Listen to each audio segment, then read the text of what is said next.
महिलांना सक्षम करण्यासाठी केंद्र सरकारकडून विविध योजना सुरू केल्या जातात. तसंच राज्य सरकारांकडूनही महिलांसाठी वेगवेगळ्या योजना राबवल्या जातात. यावर्षी राज्य सरकारने राज्यातील महिलांसाठी मुख्यमंत्री माझी लाडकी बहीण योजना सुरू केली.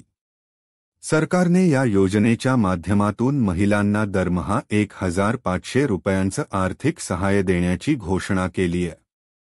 योजनेच्या माध्यमातून आतापर्यंत 5 हप्त्यांचे पैसे महिलांच्या खात्यात जमा केल्याचं सरकारकडून सांगण्यात येतंय. आता लाडकी बहीण योजनेचा पुढचा हप्ता कधी मिळणार आणि किती रुपये महिलांच्या खात्यात जमा होतील, याबाबत जाणून घेऊयात सविस्तर माहिती. राज्य सरकारने लाडकी बहीण योजनेच्या माध्यमातून लाभार्थी महिलांना दरमहा 1,500 रुपये देण्याची तरतूद केली आहे. सरकारकडून डीबीटी म्हणजेच डायरेक्ट बेनिफिट ट्रान्सफरच्या माध्यमातून ही रक्कम थेट त्यांच्या खात्यात जमा केली जाते.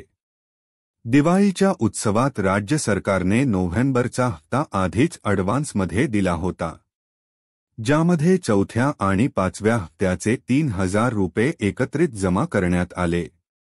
आता महिलांना 6व्या हप्त्याच्या पैशांची प्रतीक्षा आहे. या दिवशी जमा होणार पैसे. राज्यात काल शनिवारी विधानसभा निवडणुकीचा निकाल जाहीर झाला. यामध्ये महायुतीला बहुमत मिळालं असून लाडकी बहीण योजनेचा पुढील हप्ता सरकार स्थापन झाल्यावर जारी केला जाणार आहे, अशी माहिती सूत्रांनी दिली आहे. यावेळी महिलांना 2,100 रुपये दिले जाणार आहेत. कारण मागच्या वेळी महिलांना एकत्रित 3,000 रुपयांची रक्कम देण्यात आली होती. तर लवकरच तुमच्या खात्यावर पैसे जमा होणार आहे.